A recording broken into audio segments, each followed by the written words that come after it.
वन्दे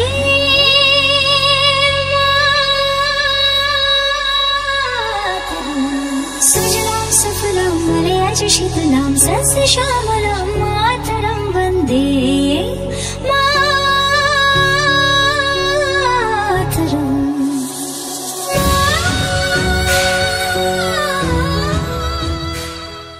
1947 সালে 15ই আগস্টের ঠিক আগের দিন কি ঘটেছিল আমি চেষ্টা করলাম একটু ফুটিয়ে তোলার।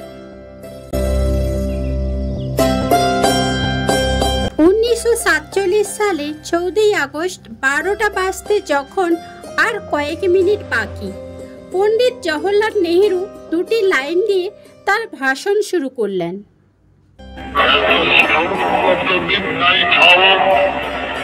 When the world sleeps, India will awake to life and freedom.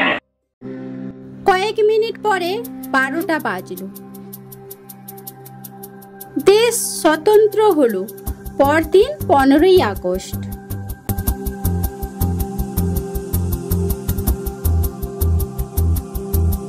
সকালবেলায় গণপরিষদের আগে রাষ্ট্রযাত্রা হলো।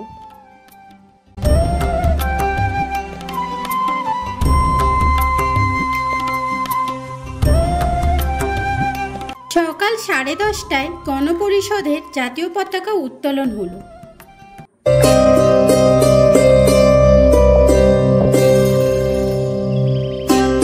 শোনা যায় 15ই আগস্ট শুধু রাজধানী দিল্লিতে 300টি পতাকা উত্তোলন হয়েছিল। পবিত্র শহর বানারসিতে একটি মন্দিরে পতাকা উত্তোলন করলেন একজন মুসলিম।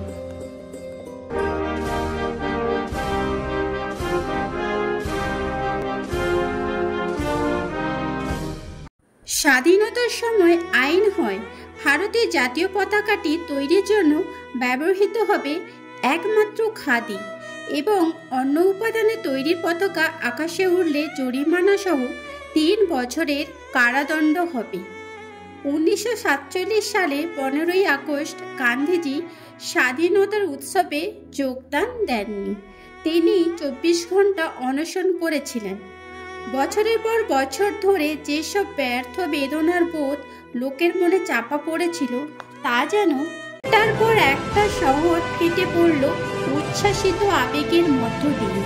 আনন্দে উন্মত্তে জনতার স্রোত শ্রমিক বস্তি থেকে শুরু করে সোনার খনি এলাকা পর্যন্ত আগুপিছু করতে লাগলো। একদিন আগেও দেওয়ালে যেসব বিদেশি পতাকা টাঙানো ছিল সেগুলো খুলে ভারতীয় পতাকা লাগানো হলো। বাড়িতে বাড়িতে, ভবনে ভবনে, গাড়িতে গাড়িতে, সাইকেলে সাইকেলে, বাচ্চাদের হাতে হাতে, এমনকি কোলের শিশুদের হাতেও উঠছে অজস্র পতাকা। সন্ধ্যা 6টায় ইন্ডিয়া গেটে পতাকা উত্তোলন অনুষ্ঠান হলো।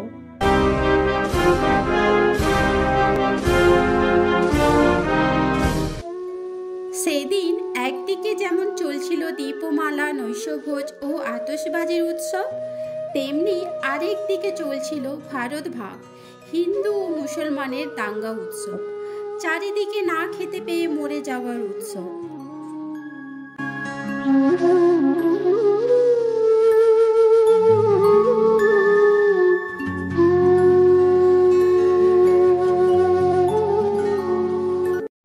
কলকাতার 15ই আগস্ট ঠান্ডা রইল, সেটা একটা স্বস্তির কারণ, খানিকটা আশ্চর্যও বটে। কারণ স্বাধীনতা দিবসের ঠিক আগের কয়েক সপ্তাহ ধরে কলকাতার অবস্থা খুবই সঙ্গীন ছিল। পশ্চিম পাঞ্জাব নামক নতুন পাকিস্তানি প্রদেশটির জন্য এক নতুন রাজ্যপালকে ইতিমধ্যে নিয়োগ করা হলো। 15 তারিখ সন্ধ্যাবেলায় তিনি তার পদ গ্রহণ উপলক্ষে একটি পার্টি দেন। পরে স্মৃতিচারণ করতে গিয়ে তিনি বলেছেন, এমন জঘন্য পার্টি আর কেউ কখনো দেয়নি। বিদ্যুৎ চলে যাওয়ায় না ছিল পাখা, না ছিল আলো। যেটুকু আলো আমরা পাচ্ছিলাম তা আসছিল আধ মাইল দূরে দাউ দাউ করে চলতে থাকা লাহোর শহর থেকে। বাগানের চারপাশ থেকে চলছিল গুলি, একটা দুটো নয়, একটানা গুলির লহরা। কে যে যে কাকে গুলি করছে তা কেউ জানে না এবং কেউ জানতে চাইছেও না।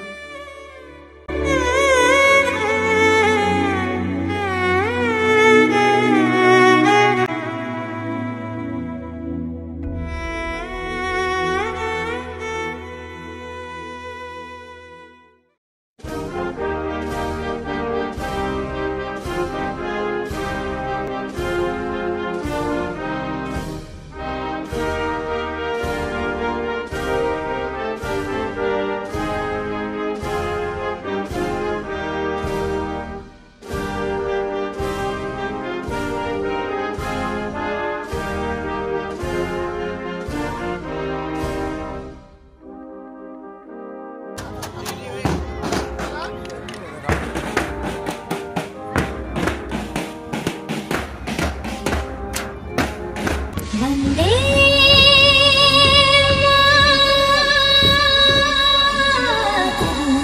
सुजलां सुफलां मलयज शीतलां सस्य श्यामलां मातरं वन्दे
वंदे